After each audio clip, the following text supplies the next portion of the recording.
Good afternoon, Perfect. Glin Bayley. Thanks for joining us here at Yellow Shelf. Thank you. So excited to be here. Congratulations on your new book, The Negotiation Playbook.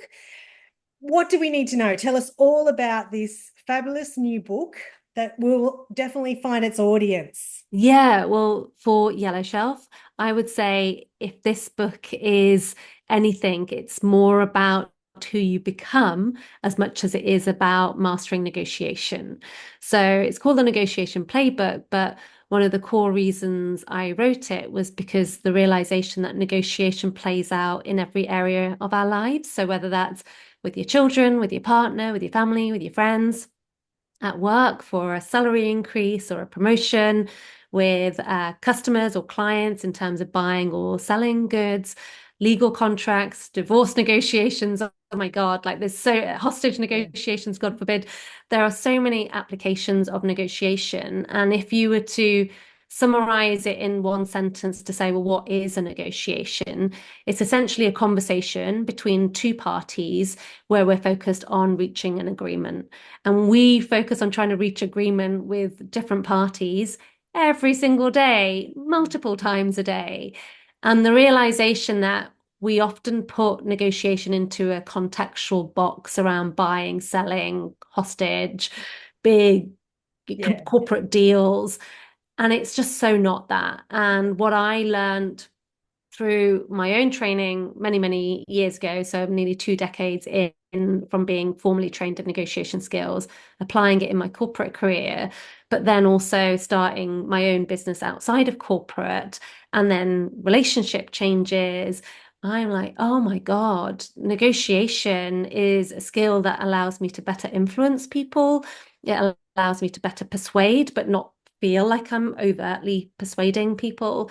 But also, more importantly, it's made me a more confident individual in being able to have any uncomfortable conversation where I can get really comfortable being uncomfortable asking for exactly what I want. And most Powerful. of us negotiate with ourselves more than we Yes. negotiate with anyone else, right? So Yeah.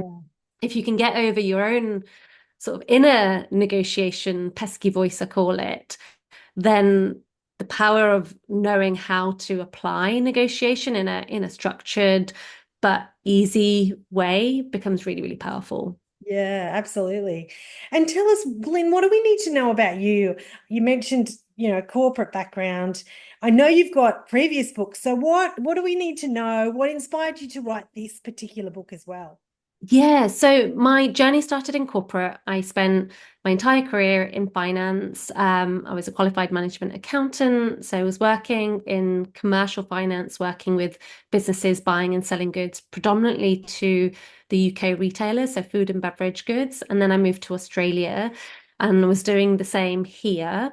Um, and negotiating with the Australian retailers, the UK retailers, but also then the suppliers on the other side, you start to see that actually people are coming up against some of the same issues. And most people don't know what they don't know about negotiation and how much value is leaked through what they say, how they say it, and even your body language and what that means and the environment that you choose for negotiation.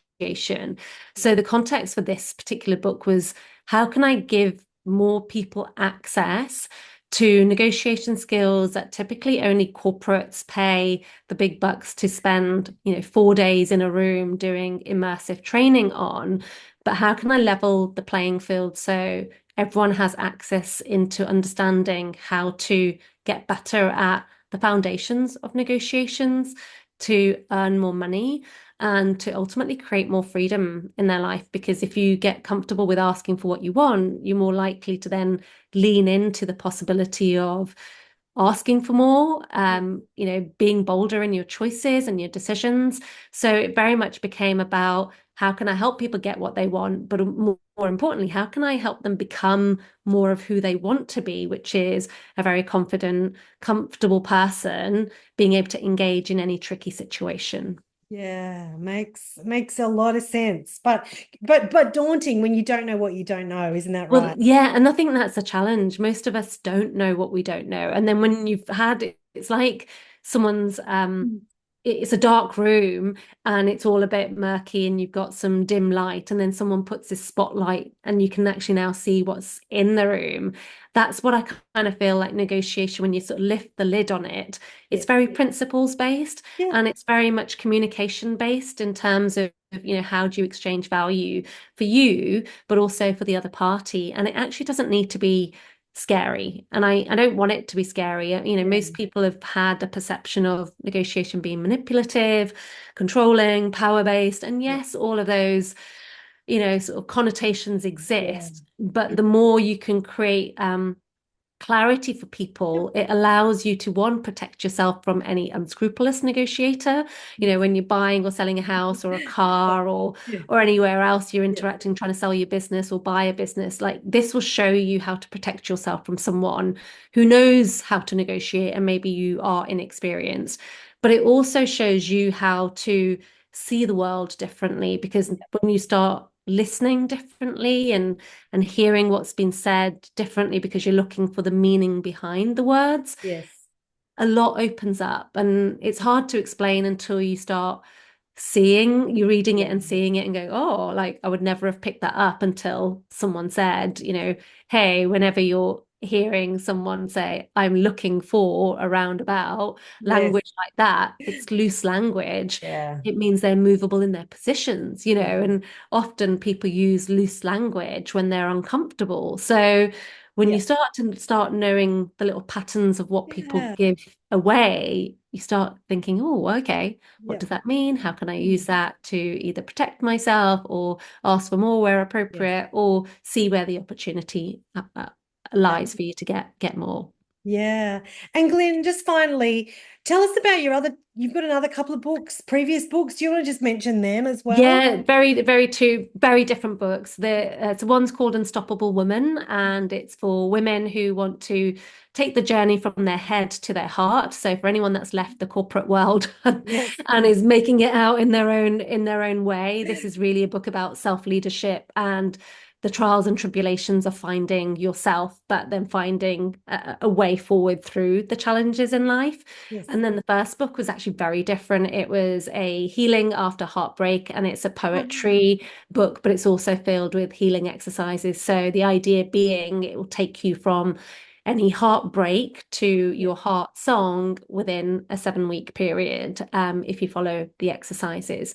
And when I look at the core thread between all three, the key theme is all about how can you become a better version of you than the Beautiful. current person you are today. Yeah. Well, look, I will put the links to those books in the show notes. But what if we're curious now about the negotiation playbook, or we want to connect with you, Glenn? What's the best way? Oh, fine. If you're on LinkedIn, find me on LinkedIn. So Glin Bayley on LinkedIn, and that's Bayley. Yes. Alternatively, you can find me on my website, which is thevaluenegotiator.com or heartofhuman.com, which is where I talk about the Unstoppable Woman book. So I've got two Ah, very awesome. distinct audiences, one more focus on commercial and Yep. business negotiation, and one very much focus on self-leadership. And so there's two key avenues there that people can find me. Ah, fabulous. Like I said, I'll put them in the show notes. Glenn, before I wrap, I'm going to be bold and ask, is there any more books in the pipeline? And if there is, will you come back and talk to us? Absolutely, there definitely will be. I'm going to just say this out loud just so it sounds as crazy as it sounds in my mind.